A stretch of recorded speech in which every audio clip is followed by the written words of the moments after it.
This video was shot on March the 22nd in my classroom.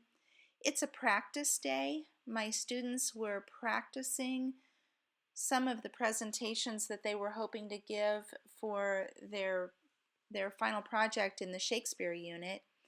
And several days later, they actually presented some of these to their classmates and also some school administrators.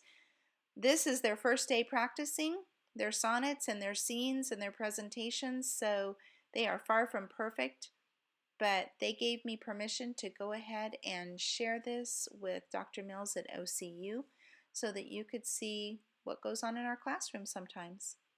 Thank you.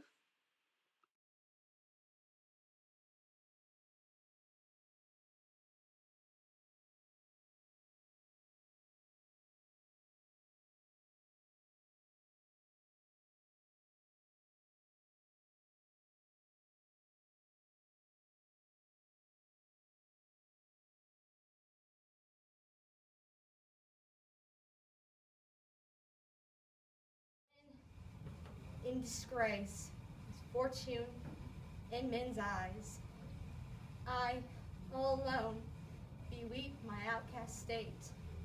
In troubled as heaven, in my boastless cries, and look upon myself and curse my fate.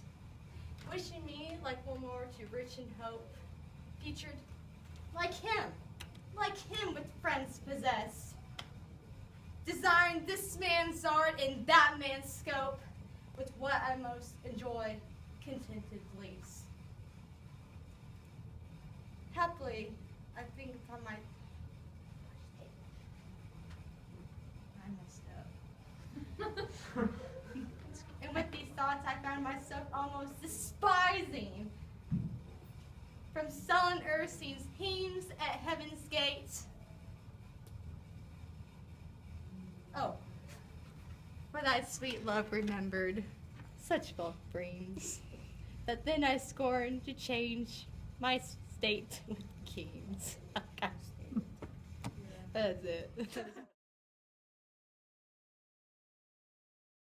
it's down here, but I did Act 3, Scene 4, and for my two characters, they were like the main ones in my scene. There were little minor characters, but they said like one line.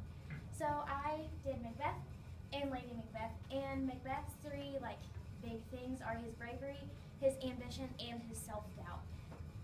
He's an evil type of person, but he also has weaknesses. Like when he's about to commit the murders, he wants to back out because he gets like afraid to do it, and then he ends up doing it obviously, but he had some self-doubt about doing it.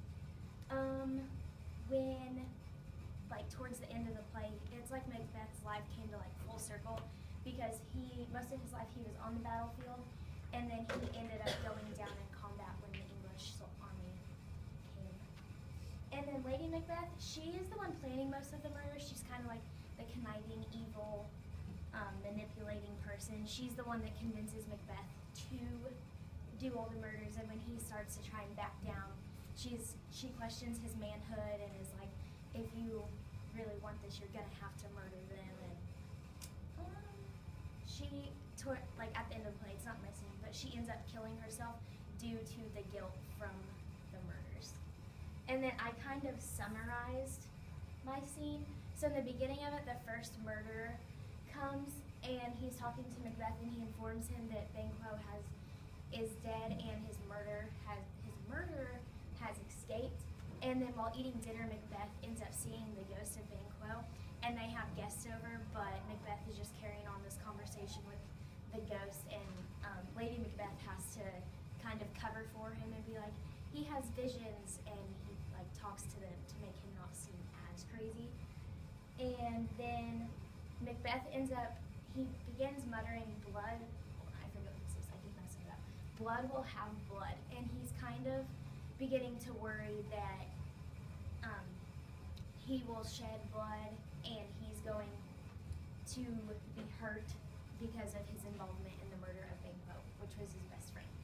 And then for my history and connections, I kind of struggled with like how to connect this to nowadays, but it's kind of like I went with their mental state of it, like Macbeth, he was kind of like starting to lose it a little bit towards the end, and he was seeing ghosts. And then Lady Macbeth, she really lost it. She ended up committing suicide because of her guilt, and she kept seeing the blood on her hands. It kind of looks like I have blood on my hands right now because it's a marker. She was thinking she was seeing blood on her hands, so she was having like nightmares about it almost, and she ended up killing herself over it. So I kind of connected to that, like they didn't have any help back then to like help them get through those rough patches and like mental problems. So they didn't really have like mental health care stuff like we do now. That's kind of how I connected the two.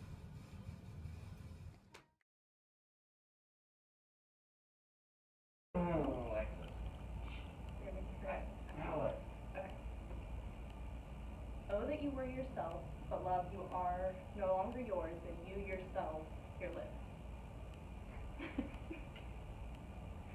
Against this coming in, you should prepare, and your sweet semblance to some other give. From the stars do I my judgment pluck, yet methinks I know astronomy.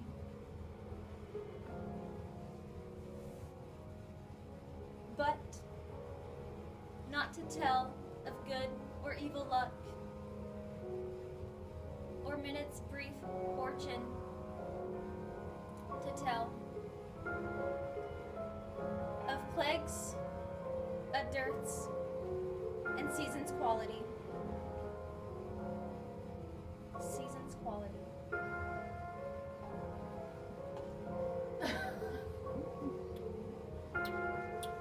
Oh, Jesus. Oh, God. Pointing out his thunder, rain, and wind.